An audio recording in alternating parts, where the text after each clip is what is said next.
¿Sale? Entonces, si yo les hiciera la pregunta, ¿existe el fracaso anestésico? ¿Cuál sería su respuesta? Sí. ¿Y si les dijera que no, me creerían? Sí. Ok. Pues miren, entonces lo que vamos a ver esta mañana es, o vamos a tratar de ver es, entender el fracaso anestésico. Es decir, ¿qué es lo que sucede? ¿Quién fracasa? ¿Fracasa la anestesia por sí sola? ¿Fracasa la técnica? ¿Fracasamos nosotros? Y vamos a ver tips, consejos clínicos para que ustedes puedan lograr siempre anestesia profunda. ¿Ok? Tú, doctor, ¿qué entiendes por anestesia profunda? Un bloqueo bien realizado a nivel del nervio para no tener ningún tipo de sensibilidad. ¿Ok? ¿Están todos de acuerdo?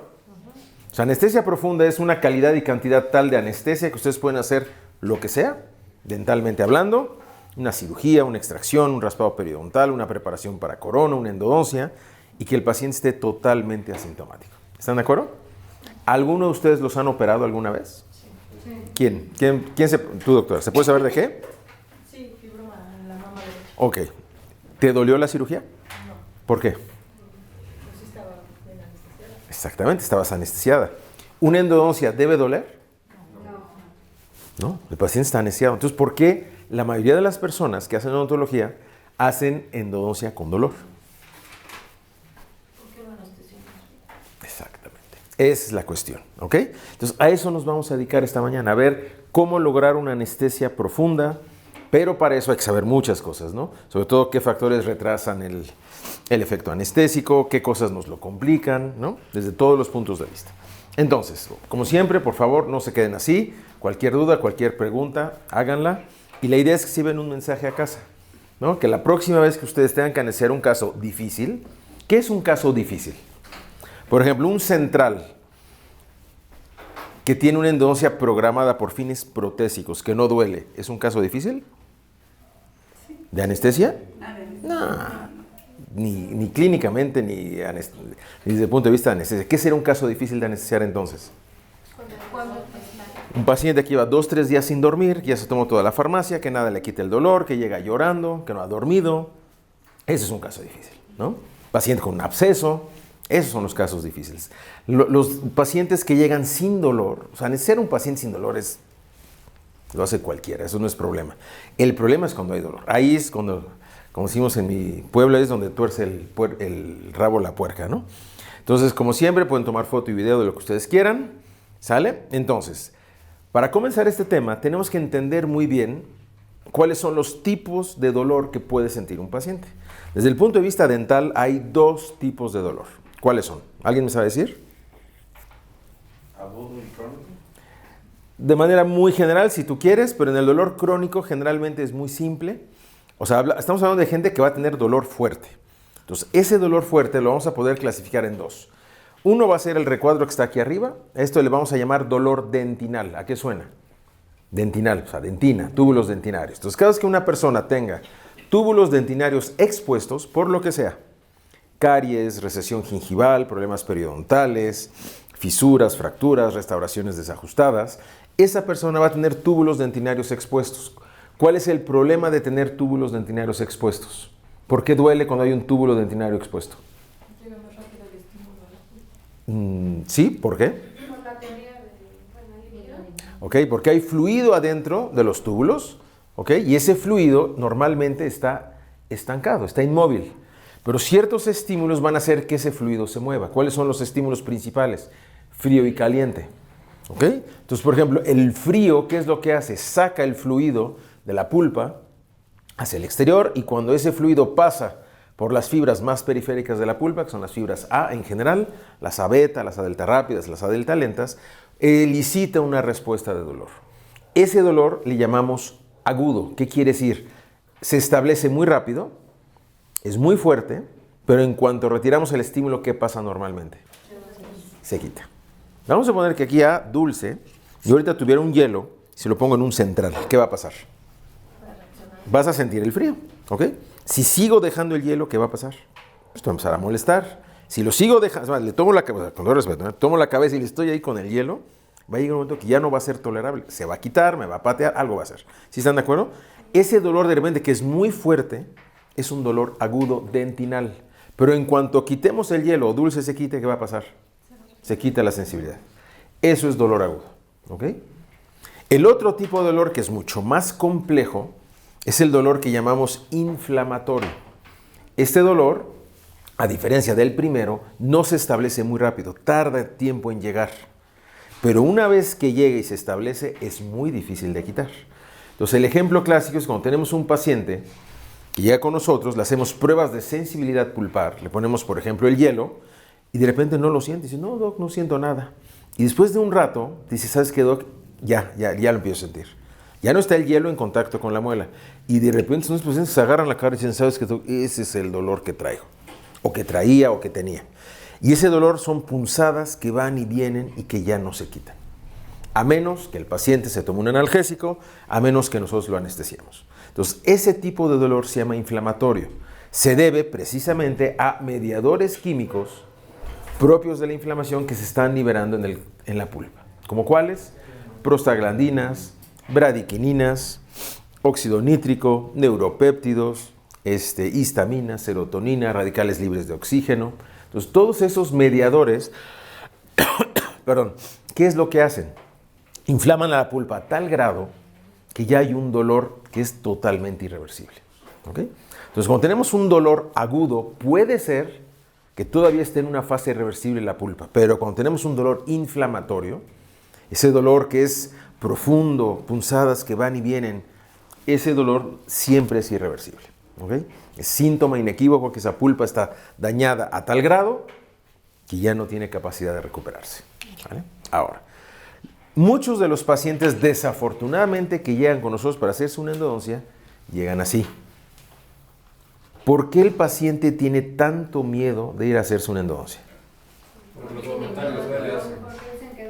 Porque, como tradicionalmente la mayoría de los dentistas hacen la endodoncia con dolor, pues de repente esta chava, vamos a suponer que va a ir a una endodoncia y que va a decir su mamá, no, es que fíjate que a tu tía Chuchita le hicieron una endodoncia. Le dolió muchísimo. O a fulanito se le hicieron 4 citas, el verdadero infierno. Entonces muchos pacientes asocian endodoncia con dolor y les da miedo ir porque creen que les va a doler. Es más, la mayoría de los pacientes que yo veo, cuando se sientan, a veces ni siquiera te han dicho buenos días, buenas tardes, dicen, oiga, ¿me va a doler? Pues cuando pague, ¿no? Entonces, ¿a qué le tiene miedo el paciente cuando llega con nosotros, en general? Al dolor. Y es normal. Yo creo que a nadie le gusta que le duela. ¿Sí están de acuerdo? Yo hace poco tuve un problema en una pantorrilla, tuve una contracción muy fuerte, y el fisio me dijo, ¿le tienes miedo a las agujas? Ya desde que me dijo eso, dije, no, bueno. Me dijo, te voy a hacer un método que se llama punción seca. Y la verdad, no, vaya, se siente un piquetillo, no es nada del otro mundo. Pero vamos a suponer que él me lo hubiera hecho mal y da un toque a un nervio y quedas mal, pues ya la siguiente vez no vas a querer que te hagan eso. Es algo similar a lo que le pasa a los pacientes. Malas experiencias previas hacen que lleguen con mucho miedo. Entonces el paciente tiene mucho miedo a que le vaya a doler. ¿A qué otra cosa le tiene miedo? Que va de la mano, a que le duela. O sea, que le duela el piquete, que le duela cuando estamos instrumentando el diente. O sea, todo lo que conlleva el tratamiento dental lo asusta. ¿Pero a qué más le tiene miedo un paciente que llega con nosotros? Al costo, exactamente. Sí, claro. Imagínense que es un día normal. Están desayunando, comen algo duro en los frijoles, se rompe la muela.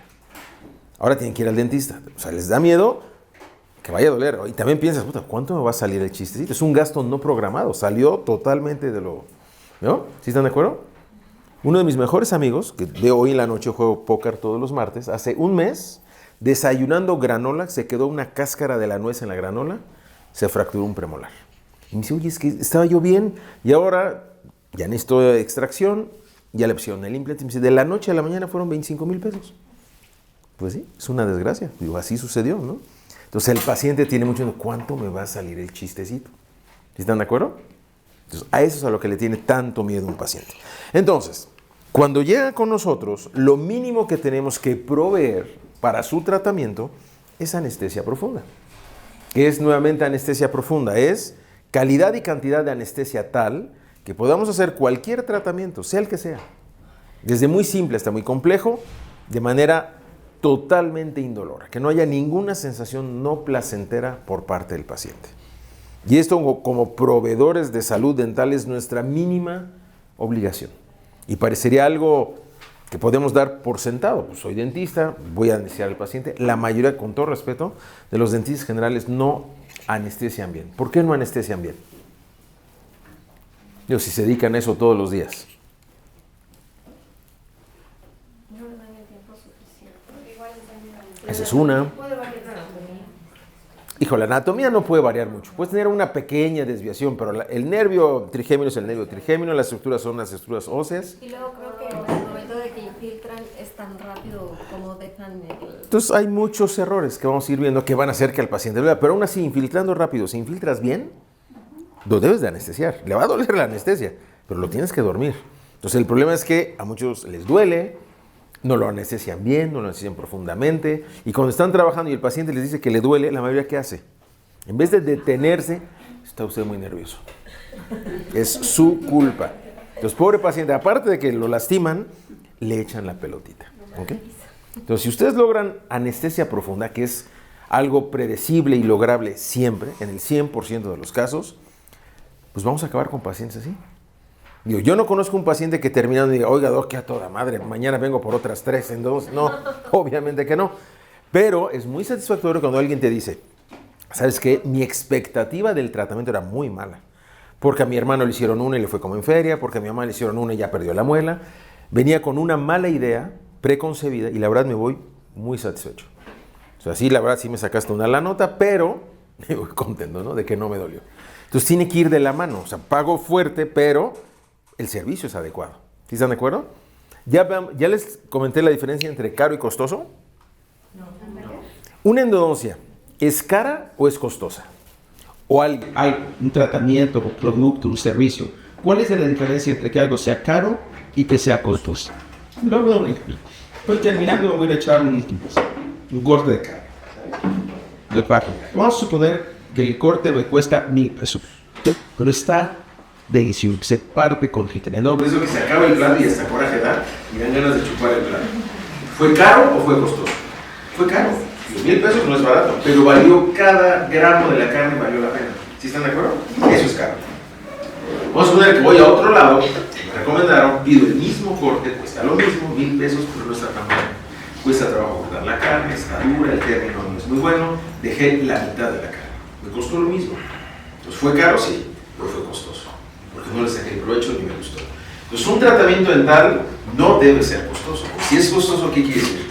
Que al paciente le cuesta caro, pero no da resultados, no funciona. En mi caso, algo que veo cada día más, desgraciadamente, es retratamiento. Y nos encontramos con pacientes sumamente frustrados y enojados que dicen, oiga, doctor, es que yo ya pagué tanto en otro lado y no me solucionaron el problema. Yo ahora tengo que pagar todavía más con usted. Pues sí, mi rey, pero yo no cometí el error previo, ¿no? Entonces, ese tratamiento para ese paciente ya se volvió sumamente costoso. Ya pagó una vez en un lado, a veces pagan una segunda vez en otro lado, y luego van a pagar una tercera vez en otro lado, pero todavía aquí, con el extra, con el plus, de que como el pronóstico es más bajo, es muy probable que acaben necesitando cirugía periapical o implante o inclusive extracción.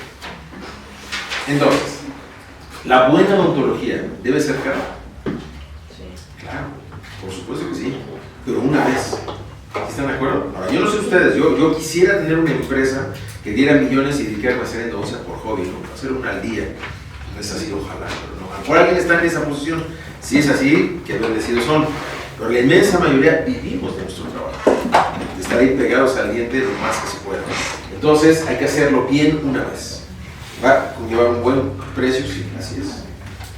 ¿Una buena comida cuesta? Sí, para los que toman alcohol, un buen chupe cuesta. Sí, un buen coche cuesta, claro. ¿Sí están de acuerdo? Así es la vida, ¿no? Todo lo bueno cuesta. Entonces, el problema que nos enfrentamos todos los días cuando tenemos un paciente que llega con dolor es este tejido, ¿no? Esta pulpa que va a estar sumamente inflamada, que está en vías de necrosis o que está abscesada. Ese es nuestro problema. ¿Okay? Entonces, esto que vamos a ver ahorita es un repaso muy rápido, 5 o 10 minutos, de los escenarios que van a llevar a un paciente con mucho dolor con nosotros. Entonces, el primero es el paciente que tiene pulpitis irreversible sintomática.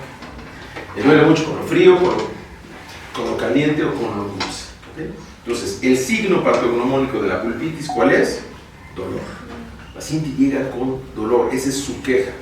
Pues el paciente se va a quejar que le duele cuando toma cosas frías, sobre todo cuando toma cosas calientes. Ese dolor en este momento es provocado. Es decir, si el paciente no toma algo frío o caliente, no le duele. Come, bebe, le duele. Pero va a llegar un momento que la pulpitis es tan severa que viene el dolor espontáneo. O sea, el paciente dice, oiga, doctor, es que yo hasta hace 3 días estaba bien, o sea, sí, al comer, al beber me dolía, pero hasta ahí. Pero ahora desde ayer ya traigo un dolor ahí que no se me quita con nada. Y es ahí cuando llegan pacientes muchas veces que llevan un día sin dormir, que han tomado mucha medicina, que están como de malas, están como enojados, ¿no? Y es normal, el dolor saca de quicio. Y habrá un caso que es opuesto, que es cuando llega un paciente tomando cosas muy frías, heladas, agua fría, hielos, y te dice, es que doc, me dolía mucho con lo frío, pero desde hace un par de días, o desde ayer, o desde hoy, me pasa exactamente lo contrario. Lo frío me alivia el dolor y lo caliente me provoca mucho más. Entonces ahí sabemos, cuando tenemos un paciente que tiene dolor con las cosas calientes, que se alivia con lo frío, que tenemos un paciente que tiene un microabsceso pulpar. ¿Se acuerdan que lo vimos en diagnóstico? Tenemos disrupción del tejido en esta zona, que está provocando aumento de volumen, hay edema, hay liberación de gas, formación de pus, y un líquido caliente que se ha vertido sobre este diente causa dilatación del tejido. Si ese tejido se dilata, obviamente causa presión sobre terminales libres periféricas, lo cual incrementa el dolor. Por otro lado, si el paciente toma algo muy frío, ¿qué es lo que sucede? Tiene una contracción, exactamente lo opuesto, y el frío alivia el dolor. Pues estos pobres pacientes no pueden estar sin algo frío, porque en el momento que deja de caerle líquido frío a la muela, vuelve el dolor. Y es un dolor sumamente intenso, que en algunos casos los analgésicos ya no logran quitar. ¿Okay? Entonces, en este momento tenemos una inflamación muy severa.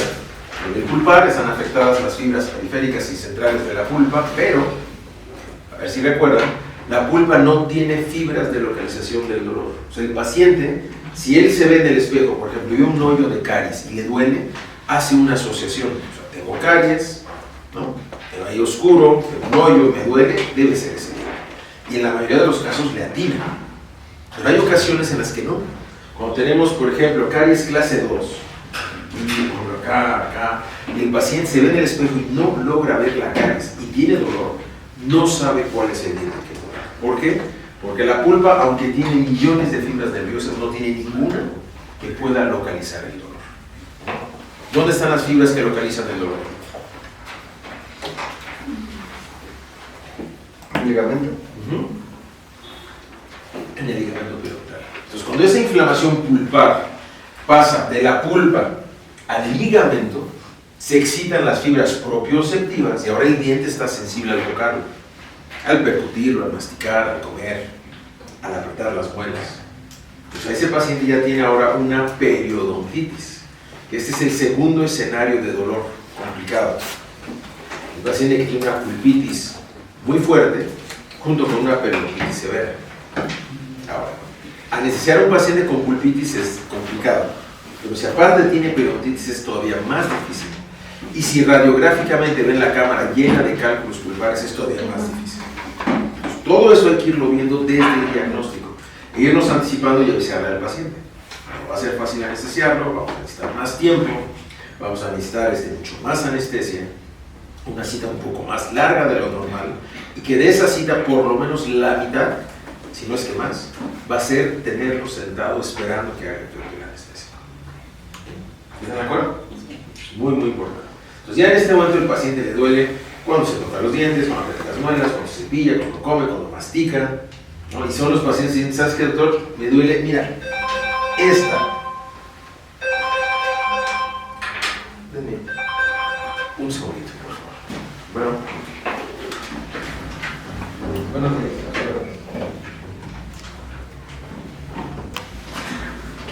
ya están afectadas las fibras a beta, ya el paciente sabe que el diente le duele, lo sabe reconocer, y algo que es muy bueno para nosotros es que es más fácil hacer el diagnóstico.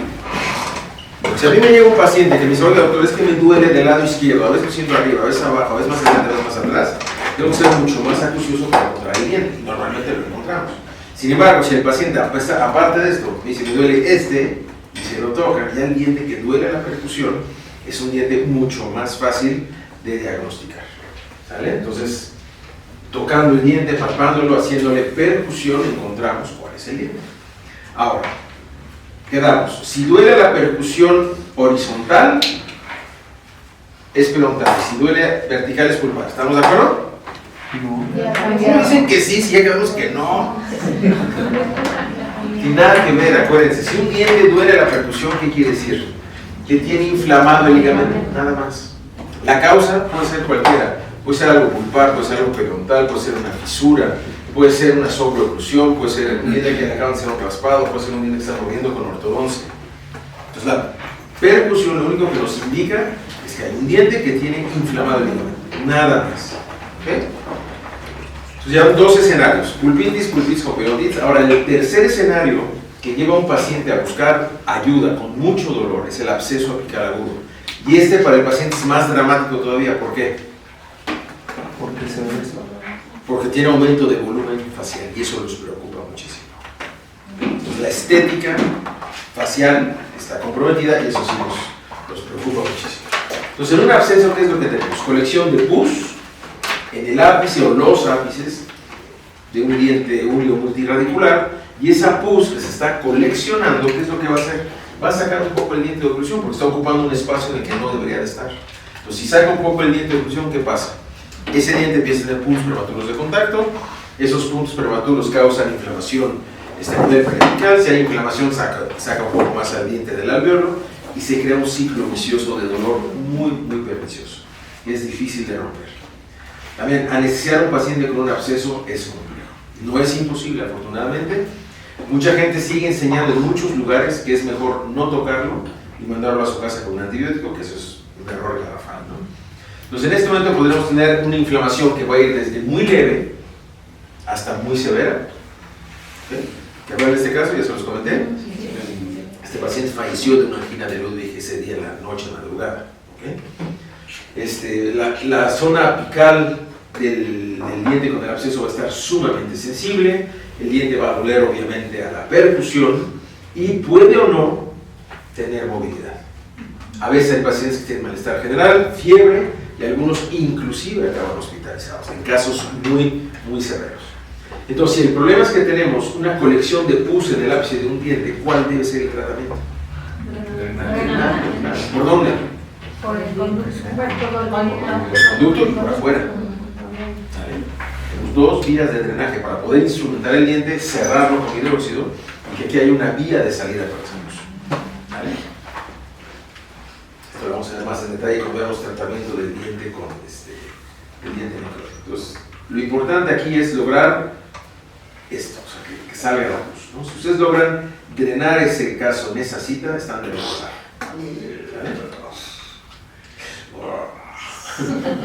Eso es un drenaje extraoral. Entonces, en estos últimos 4 casos que les mostré donde hay pus, ¿hay que mandar antibiótico? No. Claro que no. A ver, ¿han tenido alguna vez un barro en la frente? Sí. ¿Con la nariz? ¿Se lo poncharon? ¿Sí o no? Sí. ¿Se tomaron antibiótico? No. ¿Por qué no? Yo sabía, pues, porque si aquí sale, si le mandan antibiótico. O sea, ustedes mismos, fíjense, dicen una cosa, hacen otra. O sea, ya salió, entonces ¿para qué necesitamos un antibiótico? Si el caso lo pueden drenar, el antibiótico está totalmente de sobra. ¿Están de acuerdo? Pero vamos a ver otra clase. Cuando veamos antibióticos y manejo del diente infectado, lo vamos a ver más a fondo. Entonces, ya vimos cuáles son los escenarios de mucho dolor que llevan a un paciente con nosotros. Entonces, obviamente ya que está el paciente bien diagnosticado, ya se pelearon por la cuestión del diente y el paciente ya aceptó el tratamiento y normalmente ya lo tuvo que haber pagado, ¿o no? ¿Ya están cobrando por adelantado? No. Obviamente no. ¿Por?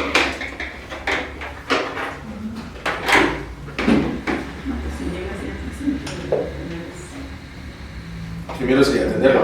¿Y si no tengo dinero? Ese es el problema. Esa mentalidad, ay, pobre paciente. Dios no lo quiera. Ahorita te dan apendicitis. Ve al hospital. ¿Qué es lo primero que te vas a hacer cuando entres? Sí, ¿para qué hacer? Depósito. 50,000 baros, vamos a retener aquí por cualquier cosa que se ofrezca. ¿A poco dices, no, ay, no, pobre paciente? Y tienes dolor. Y puede llegar en un momento a convertirse en algo muy, muy grave. No les importa. No estoy diciendo que sean malas personas, no. Pero. No eres insensible, pero también tienes que comer. Yo no puedo llegar a la escuela de mis hijas y no pagar la colegiatura. O sea, pues mañana no entra. Punto. ¿No? Así de fácil. Bueno, yo se los dije como un consejo: cobre por adelantado. Nadie se les va a ir sin pagar. No hay manera. No pagan, no pagan. O a algunos de ustedes jamás un paciente le ha quedado de ver. Sí. ¿Y entonces por qué no cambian? ¿Están de acuerdo? Ahí ustedes deciden. Bueno, entonces, ¿cómo funcionan los anestésicos? Bueno, antes de ver esto, si yo les preguntara, ¿cómo funciona un anestésico? ¿Cuál sería su respuesta? Pues por medio de la desmineralización de la vaina. Desmineralización. No, desmielinización. ¿Y si la fibra es C y no tiene mielina? Sí, estoy Los canales. cerrando los canales. No, Ni desmieliniza ni cierra canales. ¿Algo más? ¿A quién bloquean? Por medio de la vasoconstricción. Si anestesia sin vasoconstrictor no hay anestesia. la membrana. El nervio tiene una membrana. Luego, Por la polaridad, ¿no? tiene polaridad del nervio. No, Luego, cambiarlos pues de negativo a positivo. si tú lo cambias de negativo a positivo, causas dolor. Entonces, fíjense. Sí, es por la liposolubilidad. Ok, y si es menos liposoluble, entonces no funciona.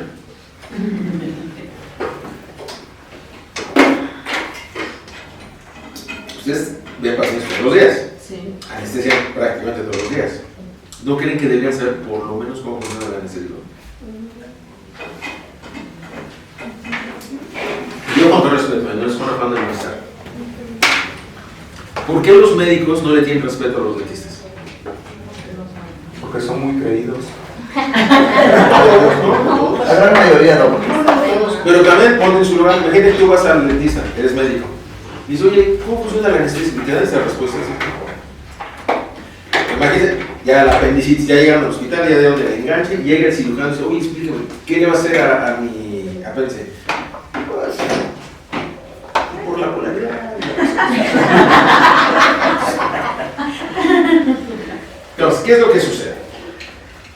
La fibra nerviosa está compuesta por un citoplasma, que vamos a llamar axoplasma, y por una membrana celular que llamamos axonema. En condiciones normales, cuando no hay dolor, la carga eléctrica de esta fibra nerviosa es negativa, ¿ok? Es de menos 40 milivoltios.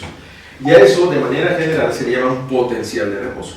Mientras no haya una excitación de esta fibra, no va a haber dolor. Sin embargo, ¿a qué se debe que la fibra esté negativa? ¿Qué iones, qué elemento químico tiene en su interior que le confiere la carga negativa? Está viendo aquí el potasio que dice positivo. ¿No dice ahí positivo? Sí. Entonces no puede ser el potasio. El sodio está aquí afuera, es más positivo todavía. Tiene una gran cantidad de iones de cloro. El cloro es negativo. Ahora, ¿qué puede hacer que esta polaridad se revierta? Es decir, que de ser negativa la fibra se vuelva positiva. Hay tres eventos que son infección, inflamación y trauma. Entonces, si hay cualquiera de esas tres, ¿qué es lo que va a suceder? A lo largo de la membrana tenemos puertas que están en condiciones normales cerradas que se van a abrir. Estas compuertas se abren y lo que van a permitir es que el sodio que está en el espacio extracelular en grandes cantidades empiece a penetrar al interior de la fibra. Conforme el sodio va penetrando en grandes cantidades, le confiere su carga eléctrica a la parte interna de la membrana celular. Entonces, el citoplasma, que era negativo, ahora se vuelve positivo. Cuando alcanza un potencial de más 40 milivoltios, se genera algo que llamamos un potencial de acción, que es un impulso eléctrico que va a viajar desde aquí hasta dónde. ¿Está en la zona del dolor? ¿Cuál es el centro de procesamiento del dolor en nuestro cuerpo? El cerebro, obvio. ¿Por qué parte? La corteza cerebral. Pues va a viajar ahí hasta la corteza cerebral y va a regresar en milisegundos y en presencia consciente de que algo le duele. Entonces así es como se genera el impulso eléctrico que causa dolor. Ahora, ¿cómo vamos a nosotros lograr anestesiar esa fibra nerviosa? Que esa era la pregunta inicial. Pues alguien por ahí dijo cerrando las compuertas. Suena lógico, pero no pasa así. Desgraciadamente no pasa así. Entonces vamos a suponer que esa es una fibra nerviosa y esa es la puerta. Y está abierta. Y está entrando sodio.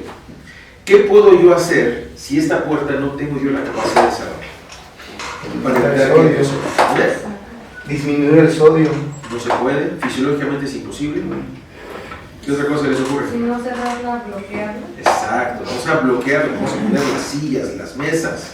Algo vamos a meter en esa compuerta para no cerrarla, pero sí bloquearla y evitar que el sodio penetre. En el momento en que el sodio deje de entrar, ¿qué va a pasar? El paciente va a empezar a sentir anestesiado. Pero, si era un paciente asintomático y yo bloqueo esas compuertas, si trabajo, ¿le va a doler? No, porque aquí adentro es negativo, no hay potencial de acción. Por eso es que anestesiar a un paciente que no tiene dolor es muy fácil. Pero vamos a suponer que aquí la carga es positiva y yo lo anestesio y el paciente se siente bien dormido y no espero el tiempo suficiente y toco el diente con la fresa, ¿qué pasa? El paciente brinca. Y es ahí cuando alguien dice, es que está usted muy nervioso. El paciente se les cae la cara, hasta chuecos están, ponen la grapa, duele. Quieren hacer el acceso, duele. O más. Entonces mucha gente lo que hace es empieza a hacer y dice, no se preocupe, llego rapidito al nervio y ahí lo anestesio. Pero ese camino del rapidito desde el esmalte o la caries hasta la pulpa es el mismísimo infierno. ¿Están de acuerdo? Entonces la membrana celular del nervio es igual que cualquier otra membrana celular de cualquier otra célula de nuestro cuerpo, es una doble capa de fosfolípidos que es permeable selectivamente a diferentes iones. Uno que nos importa muchísimo a nosotros es una parte del anestésico que se llama base, porque la base es lo que va a atravesar la membrana. Ahorita lo vamos a ver en detalle.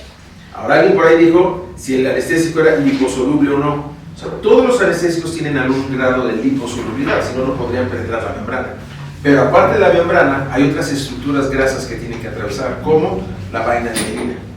Las fibras pulpares son A o C, las A no tienen mielina, las C no tienen mielina, las A tienen mielina. Entonces necesitamos que el anestésico atraviese la vaina de mielina. ¿Cuál es el anestésico más liposoluble que hay en México? Ártica. ¿Y cuál es el que más base tiene para que atraviese la membrana? La mepivacaína. La lidocaína es el peor anestésico que pueden usar en endodoncia para bloqueos e infiltraciones. Es muy buena para la intravenosa, pero su primer bloqueo que nunca sea con lidocaína. Y vamos a ver más adelante por qué. Entonces, tenemos nuestra membrana celular, tiene diferentes aminoácidos que se van a enrollar sobre sí mismos y van a formar unidades como estas. Cada una de estas unidades se llaman sextetos. 4 unidades de estos van a delimitar un espacio. Ese espacio se llama canal de sodio y de potasio. En condiciones normales está inactivo, cerrado, pero cuando hay infección, inflamación o trauma, se abre esta compuerta y ahora sí ya tenemos nuestro canal de sodio con las compuertas abiertas. Tristemente para nosotros no las podemos cerrar. Lo que sí podemos hacer es colocar aquí en medio una molécula de anestésico.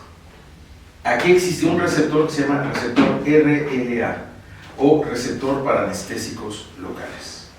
Entonces cuando yo anestesio, mi anestésico, vamos a ver, se va a dividir en base y catión. La base es lo que penetra la membrana, aquí adentro el catión penetra de adentro hacia afuera y se pega a este receptor y bloquea físicamente la entrada de iones de sodio.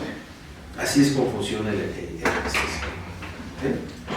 Ahora, aquí hay muchos receptores, aparte también están los receptores para anestésicos tópicos, los receptores para los venenos de muchos animales como la cobra, el pez globo, las arañas estas horrorosas, ¿cómo se llama? La viuda negra y la violinista, por ejemplo, las anémonas, las medusas, Casi todos los animales ponzoñosos o venenosos tienen su sitio de acción del veneno a nivel del canal de sodio y potasio, particularmente del diafragma.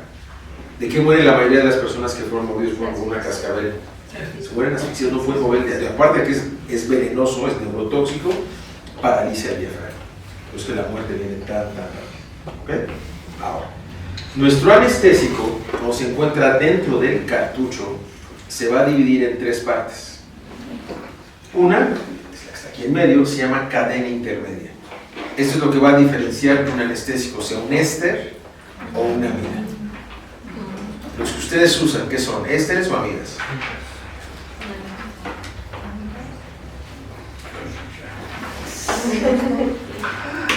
¿Qué son? ¿Y dicen que amidas? ¿Alguien piensa diferente? ¿Alguien usa un éster? Ya no, ¿Ya no qué? No, sí, la benzocaína en... Ok, tópico, pero hablamos de bloqueo. ¿Alguien usa ésteres para bloquear? No. ¿Por qué no? Pues ya no los producen, ya no... Exacto, hace muchos años que no existen. Producían una gran cantidad de respuestas de alerta. Entonces, hoy en día todos nuestros anestésicos son amidas. Van a tener una parte aromática, también conocida como lipofílica. Esto es lo que le va a ayudar al anestésico a atravesar estructuras grasas, membranas celulares, dobles capas de fosfolípidos, por otro lado, tiene un grupo amino que le confiere cualidades hidrofílicas. Esto ayuda al anestésico a no ser destruido en el tejido, a no ser reconocido como un cuerpo extraño. ¿Vale? Una vez que nosotros anestesiamos, es decir, el líquido pasa del cartucho al organismo del paciente, ya que está en el tejido, ese anestésico se va a dividir en 2 partes. Una se llama la base y otra se llama el catión. La base es neutra, no tiene carga, se abrevia RN. El catión, si tiene carga, es una carga positiva y se abrevia RNH+. ¿Vale? Los dos son sumamente importantes. ¿Por qué? La función de la base es atravesar la membrana celular. La función del catión es bloquear el canal de sodio y potasio. Por lo tanto, necesitamos de ambas partes de la anestesia. Entonces, cuando yo bloqueo un paciente, vamos a ver que aquí se colecciona el anestésico. Aunque la compuerta esté abierta, el anestésico no penetra por acá. La base atraviesa la membrana. El catión aquí afuera se pierde. Una vez que la base penetra aquí, se vuelve a dividir en base y catión. Ya adentro la base se pierde y el catión resultante es el que penetra al canal de sodio y se pega al receptor de guerra. Y así es como se lleva a cabo el efecto anestésico. ¿Sí queda esto claro? Bien. Entonces, idealmente, ¿qué anestésico para empezar tenemos que usar? El que tenga mucha o poca base. Mucha base. Mucha base. Entre más base tenga, más va a atravesar la membrana celular. ¿Qué anestésico tiene más base? La mepivacaína simple, el 3%. Oye, Doc, ¿y eso cómo lo hacen? ¿Es la fórmula? No, o sea, no puedes ir al alido, le voy a poner más base. O sea, no se puede en el laboratorio que lo vas a hacer. No, en la molécula química así es como sale. Así, ¿Vale? ¿Sí están de acuerdo? Entonces, su primer bloqueo en endodoncia que sea con mepivacaína simple. La primera razón es que es el anestésico que mejor va a difundir a través de la lengua. Segundo, ¿por qué lo hacemos sin vasoconstrictor en vez de con vasoconstrictor? ¿Por el riesgo de alguna alergia? No.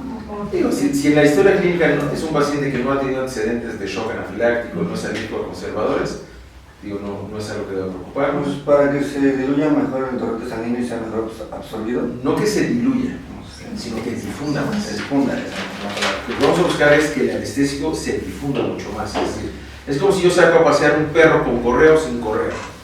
¿Cuándo va a llegar más lejos el perro? ¿Con la correa o sin la correa? Sin la correa.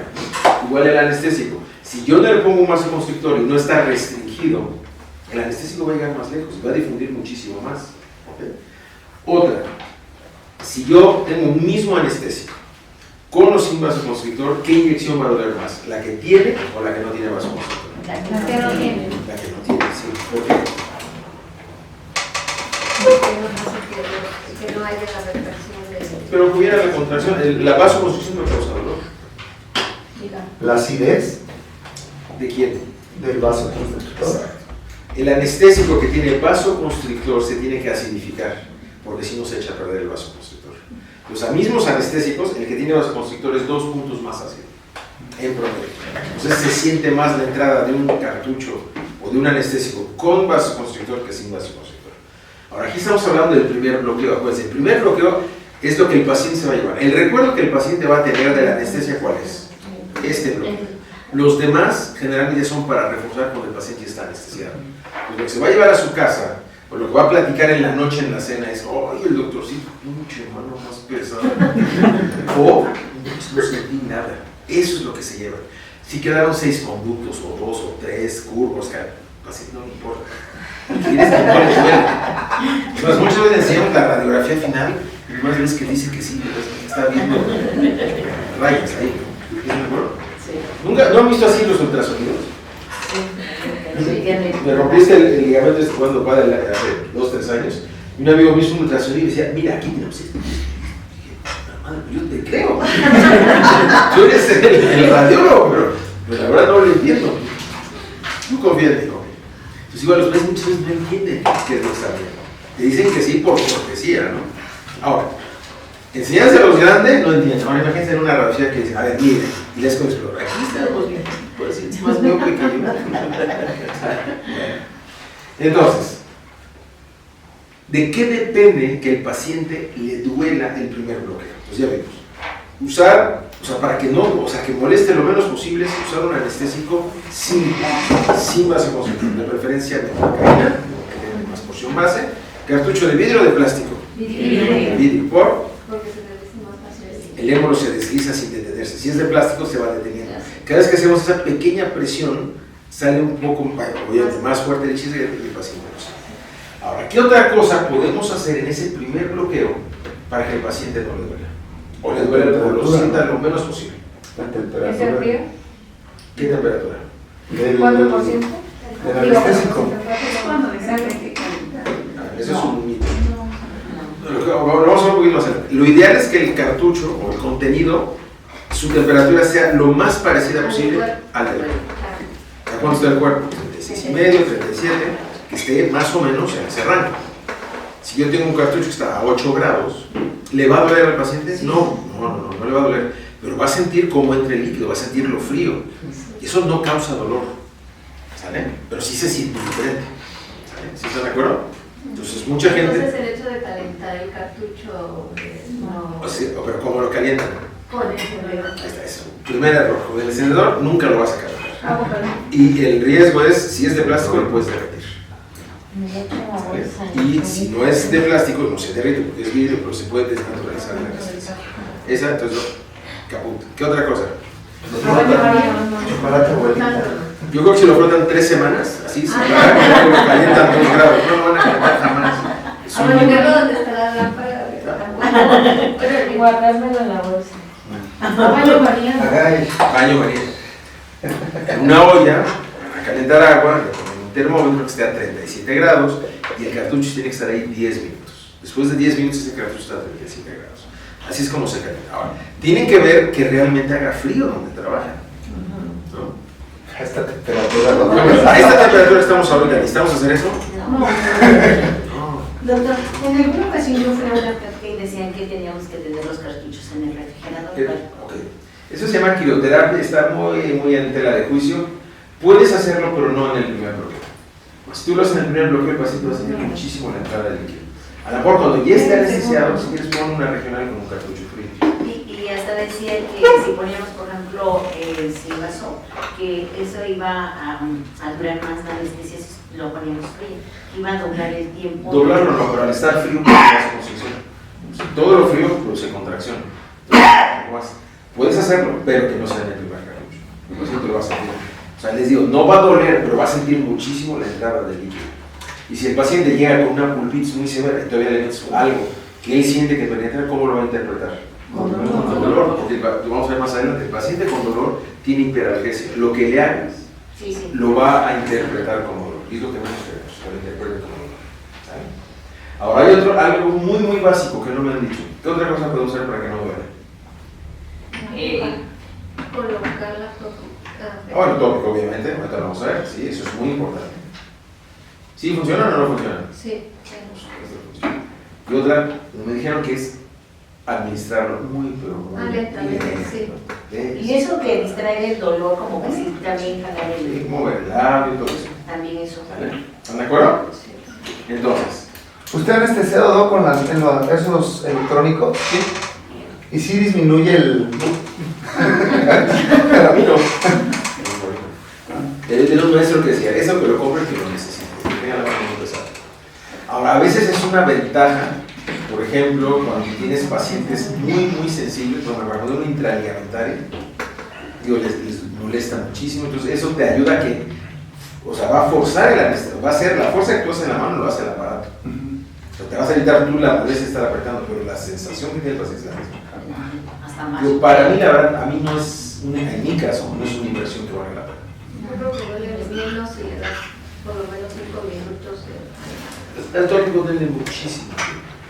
Ahí lo vamos a ver. Bueno, entonces, así es como se vería un canal de sodio que está cerrado, uno que está abierto, permitiendo la entrada de iones de sodio, y así es como se vería un canal que está bloqueado por el catión. Entonces, una vez que nosotros hemos bloqueado el canal de sodio, el sodio ya no va a penetrar.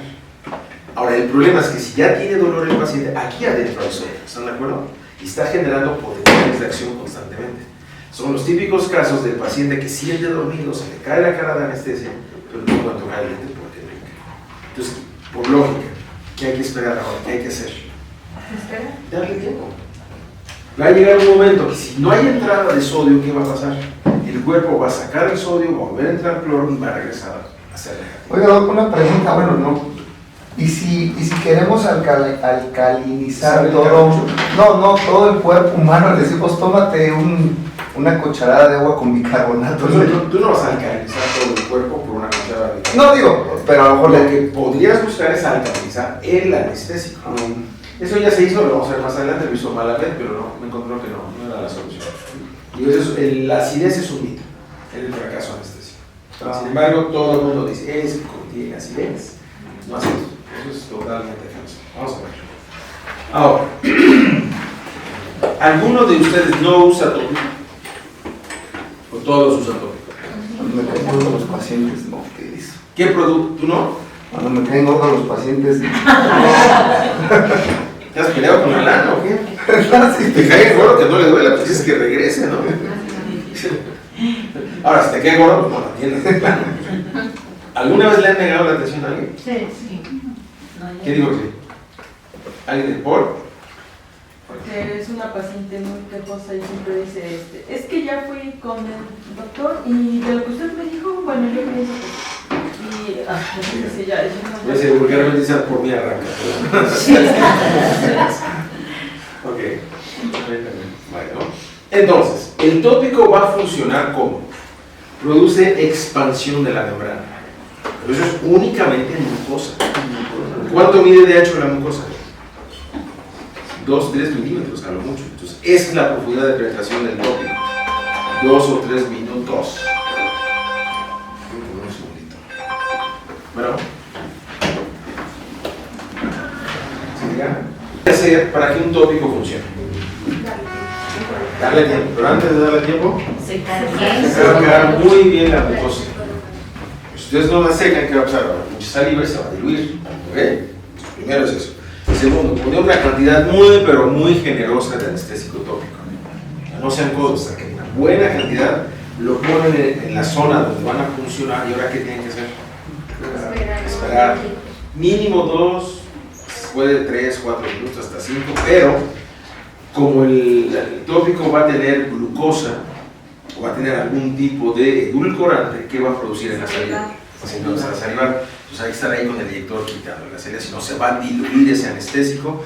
Y otra, por la posición en la que está, se le va a ir a la garganta y se le va a vaciar la garganta. ¿Vale? ¿Ok? ¿Hay alguna diferencia en ese en gel o en el spray? Ah, ok, entre gel, a mí me gusta más el gel. Esa es una cuestión de percepción O sea, personal. es lo mismo. No es lo mismo. No, en cantidades de porcentaje de... El anestésico tampoco. No, porque esos son benzocaína, porque el spray es lidocaína. O sea, no siempre son lo mismo. Está más concentrado. Yo spray no. Yo lo llegué a usar en alguna época, hace muchos años, no me gustó, yo lo uso pomada. A mí me dio alergia en una paciente, bueno, una reacción ¿De qué tipo? No me había pasado. Ya lo compré y como era muy quejumbrosa, incluso solo con el hisopo le molestaba. Entonces coloqué, no esperé mucho, más que 2 minutos, y se empezó a poner la mucosa como puntitos rojos. Dije, bueno, infiltré y todo bien, pero me avisé como a los 3 días que me molestaba, se hizo como una úlcera. Entonces estuve... ¿Eso no es alergia? Bueno, no es alergia, pero es una reacción. Sí, tiene alguna Cuando reacción se adversa, infiltra- pero eso no es alergia. Estuve yo a buscar, no encontré y le comenté a una colega y me dice que ella le pasó una vez y que creo que lo encontró en el de Malamé, que porque se deja mucho tiempo, crea una reacción, no sé, es lo que me dijo. Pero es una quemadura química. Como si fuera algo químico. Ahora, algo A la hora en que entra el anestésico. más que todo es cuando ustedes lo quitan. Muchas veces lo que pasa es que el algodón, si se lo ponen con algodón, se pega a la mucosa después de tanto tiempo. Entonces, cuando ustedes lo jalan, descama el epitelio y produce una irritación. Eso sí es muy común. De hecho, nunca lo dejé, solo estuve flotando y estando ahí. Ah, no, hay que dejarlo. A lo mejor tú mismo estuviste irritando el tejido. Tú ahorita toma un hisopo, 2 minutos estás así en la piel, ¿qué va a pasar? Se va a poner roja, es normal. Es muy diferente a que si nomás lo pones en contacto. Entonces, no le froten, es ponerlo y dejarlo ahí. No lo muevan. Ahora, para quitarlo, si pueden, con la jeringa triple, echen un chorro de agua al hisopo o al algodón. ¿Para qué? Para que se humedezca y no se pegue al epitelio y ya lo sacan. ¿Sale? Ahora, ya que hicieron eso, meten toda la aguja, ¿sí o no? Sí. No, obviamente que no. ¿Cuánto quedamos que mide, anestesia? Esto? 12 milímetros. Nos va a dar una anestesia de 2 o 3 milímetros en la mucosa nada más. Entonces, ¿qué le van a meter? 3 milímetros. El bisel. Hasta ahí. ¿El paciente lo va a sentir? No. Y ahora, muy lentamente van a empezar a soltar anestesia, pero con mucha lentitud. No hay ninguna prisa. Le van a soltar ahí como una quinta, cuarta parte del cartucho. Y ya que hicieron eso, también muy lentamente van a empezar a penetrar. Un medio milímetro, pero al mismo tiempo siguen soltando anestésico. De tal manera que cada vez que ustedes van metiendo la aguja, esa aguja está entrando en una zona que ya tiene anestesia. Y así hasta llegar al fondo. Muchas veces cuando llegan al fondo, o sea, meten toda la aguja, ya el cartucho se acabó. ¿Y no? Ahora, para sacar el cartucho, presionan ahí la encía, la mucosa, y sacan la jeringa. En la mayoría de los casos van a ver que el paciente llegó a doctor, se me adormeció. A ella se les durmió el labio, la lengua, todo esto. ¿Les ha pasado? Sí. Eso es muy común. Entonces, ahí el error que mucha gente comete es, ya se le durmió, empiezan a trabajar y te duele. O sea, el anestésico viaja de afuera hacia adentro en una fibra. Lo que está en la parte externa son las fibras que nos dan sensación de anestesia en mucosa, en piel. Las fibras que nos dan anestesia pulmonar están hasta el centro. Va a pasar mucho tiempo para que el anestésico pueda alcanzar las zonas salivales. ¿Sí están de acuerdo? Sí. Ahora, ¿influye la jeringa que usamos? Sí. Caray, ¿cómo? Pues bueno, si ya está muy viejita y está rechina, pues... Si está rota y le falta esto y no tiene esto, vamos a suponer que yo te pongo 5 jeringas diferentes marcas, una con arpón, otra con tirabuzón, otra sin, una con redondo, otra en forma de B. ¿Influye eso en la calidad de la anestesia? No, por supuesto que no. Ahora, lo que puede influir para nosotros es la comodidad para anestesiar, que es muy diferente. ¿Sale? Ahora, ahí les va la pregunta del millón. ¿Quién de ustedes hace succión? 1, 2. ¿Todos los demás qué? ¿O por fin? ¿Sí o no? Sí. A ver, ¿quién hace succión? Yo, pero nomás abajo. ¿Por qué arriba no? O sea, arriba no hay vasos sanguíneos. ¿Quién no hace succión? Tú no haces succión. ¿Por? Las de autosucción. Ok, yo no hago succión. Cuando estudié me enseñaron que había que hacer succión siempre. Y si no lo hacías, las dudas que eras Satanás. Pero, como si tengo la mano muy pequeña. No me alcanza el pulgar para jalar esto hasta atrás. Entonces, ¿qué tengo que hacer si uso una de estas? Sacar el pulgar, detener la jeringa, jalarle, soltarle, es un desastre. Oiga, Doc, los anestésicos traen una burbuja de aire, ¿no? Que cuando entra, sale sin hacer... Pero no siempre. ¿Cuántas veces tú entras, no pasó nada, terminas y ahora salir y hay sangre del cartucho? No, pero antes de infiltrar, también lo uno que sacar el sitio, ¿no? Para después. No, no es necesario. Bueno, sí es. Le sacas un chorro para asegurarte que esté viable. Sí, que esté fluyendo. Pero inclusive si esa burbuja está, no vamos a ver absolutamente nada. Entonces, yo por ejemplo, a raíz de esto, yo como te dije, esto es demasiado incómodo, nunca hice succión. Ahora, ¿hay que hacer succión o no hay que hacer succión? Pues para estar seguro de estar en un vaso, sí. ¿Cómo? Está así, Ok, pero vamos a ver, yo usaba de estas y nunca hacía succión. ¿Alguno de ustedes tiene alguna de tirabuzón o de arpón? Sí. Sí. ¿Hacen succión? Sí. Técnico, sí. Yo ¿Tú por qué haces succión? pues para tener la certeza que luego voy a infiltrar un vaso. Ok, ¿y quién te asegura que en ese paso estás atravesando vasos, no lo atravesaste sin sangrado, tú llegaste hasta el fondo, ¿ok? Ves tu cartucho, no hay sangre, empieza a infiltrar. Terminaste, sacas y hay sangre del cartucho. Entonces, ¿de qué sirve la succión? Bueno, personalmente cuando voy entrando, lentamente voy haciendo succión. O sea, en cada paso le haces succión. O sea, estás como bombeando ahí o como... No, la succión es... ¿Ok? Pues quiero que se defiendan. ¿Para qué hacen succión? O sea, ¿ustedes creen que hay un solo vaso cuando anestesian y a ver si le pinchan ese? Son cientos de miles de capilares. Cuando ustedes anestesian están atravesando miles de capilares. Siempre va a haber sangrado. A veces entra el cartucho, a veces no. Entonces, ¿es algo por lo cual debamos de preocuparnos? En lo absoluto. Quítense esa idea mal concebida que nos enseñaron. Ahora, yo uso jeringas de autosucción desde hace 8 años. ¿Ok? ¿Cuántas veces, porque yo cuenta de todo, creen ustedes que ha entrado sangre a un cartucho? En 8 años. Ninguna, jamás. Entonces, una de dos, o la autosucción es un engaño, o es algo que no tiene ninguna importancia. ¿Sí están de acuerdo? Ahora. Entonces, usamos esas o Las que tú quieras, usa la que a ti te acomode. ¿Ok? La succión no es importante. Ahora, digo, yo uso jeringas de autosucción y en algunos casos he tenido los síntomas de haber anestesiado intravascularmente. ¿Cuáles son? ¿Cómo sabemos que hemos infiltrado anestésico con vasoconstrictor, porque si no hay vasoconstrictor no es relevante, en un vaso sanguíneo? Cuando el paciente dice que se siente, bueno, como palpitación. ¿Ok? ¿Qué más? Que está sudando. No. A veces en la mejilla también sangra. Pero a veces no.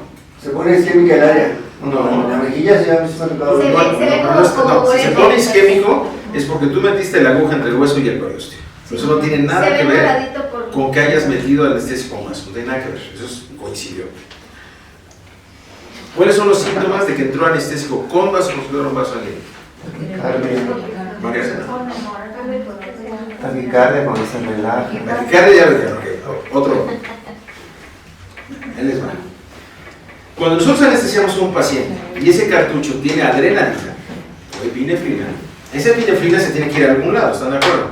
Entonces hay receptores en nuestro cuerpo para adrenalina. A donde quisiéramos que llegaran sería a receptores alfa 1. Esos receptores están en vasos muy pequeños, en todos los capilares, en mucosas, por ejemplo, ahí es donde queremos que se vaya. Si la adrenalina llega a esos receptores alfa 1, ¿qué va a causar? Vasoconstricción, que es el efecto deseado. Para eso le pusimos un vasoconstrictor al anestésico. ¿Por qué necesitamos de un vasoconstrictor? Para que dilate más tiempo el anestésico. ¿Okay? Prohibir el sangrado. No. Si tú pones vasoconstrictor, no lo haces menos tóxico. Es un mito, al contrario. Lo estás concentrando por más tiempo en el sitio de la punción. Entonces, la vasoconstricción se usa porque los anestésicos, ¿qué efecto tienen sobre los vasos sanguíneos? ¿Los qué? Dilata la fricción. No, entonces ¿para qué le ponemos vasoconstrictor si el anestésico lo cierra? No, vasodilata. El anestésico es un potente vasodilatador, todos, a excepción de la mepivacaína, producen vasodilatación. Entonces, si producimos vasodilatación, ¿qué le va a pasar al anestésico? Se va a despejar muy rápido. Entonces, para evitar eso, se le pone un vasoconstrictor para cerrar el vaso y que el efecto anestésico sea más duradero. Y si vamos a hacer algo que conlleve sangrado, una cirugía, una extracción, un colgajo, pues tenemos mucho menos sangrado. Esa es la función del vasoconstrictor. Entonces, si hemos puesto el anestésico bien y tuvimos la suerte de no perforar demasiados vasos o que finalmente no penetrara anestésico en un vaso, ¿qué va a suceder? Vasoconstricción. Por otro lado, va a haber casos, y la mayoría, ustedes entran, no entró sangre, sacan la jeringa, no hay sangre en el cartucho. Y como a los 2 o 3 minutos el paciente se siente mal. Y hay 3 síntomas, van siempre juntos, no independientes. El paciente le dice, aquí me late el corazón muy rápido, siento que voy a desmayar y siento los brazos y las piernas muy, muy flojos. ¿Les ha pasado eso alguna vez? Sí. ¿Qué fue? Entró vasoconstrictor, no anestésico, el anestésico no va a causar ningún efecto, es el vasoconstrictor acompañando a la anestesia. Es decir, si ustedes anestesian con anestésico simple, esto no va a pasar. Entonces, ¿qué es lo que sucede? Esa adrenalina entra al cuerpo, empieza a circular, llega a receptores beta 1 que están en el corazón y ¿qué produce? Aumento de la frecuencia cardíaca. El paciente siente que le late el corazón a 1000 por hora. Por otro lado, en los músculos grandes produce relajación muscular. ¿Okay? Sobre todo en brazos y piernas, músculos muy grandes. Y en los vasos periféricos muy, muy grandes causa una vasodilatación severa.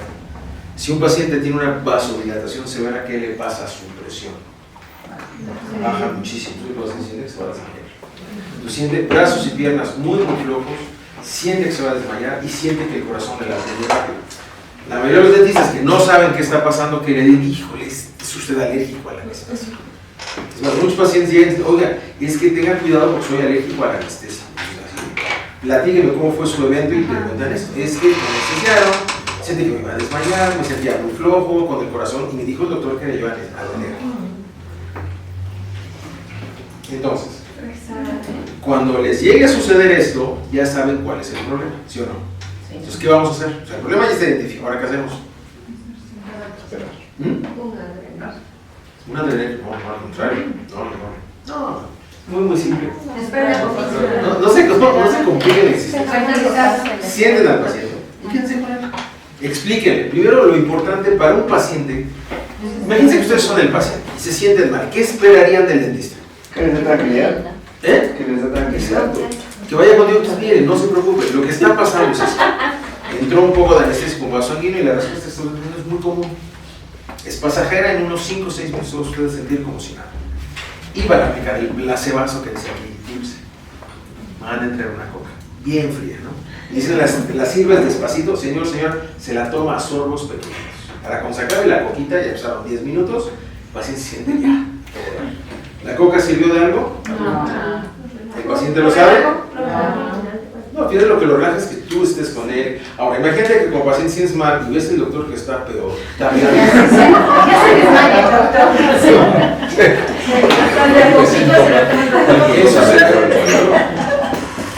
Aunque no sepan qué pasa, ustedes tranquilos.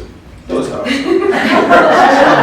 Me tocó una paciente que llegó porque no le pudieron retirar una molar.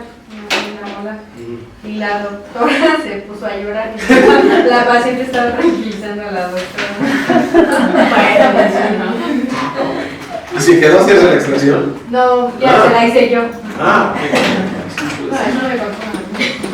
Ahora, complicaciones todos tenemos. La única persona a quien no se le complica es a quien no trabaja.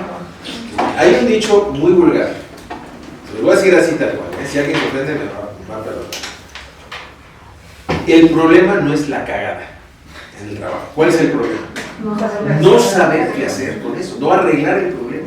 O sea, ya cometiste un error que ya está hecho, ya no puedes dar vuelta atrás. Ahora, lo que te define es qué vas a hacer después. Están vivos. Aprovechamos, amigo, y te quitamos. Sí, antes de que te vayas a que eres más grosero.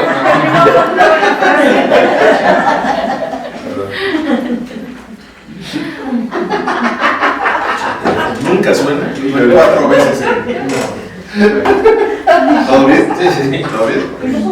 Es que no siguió su consejo. No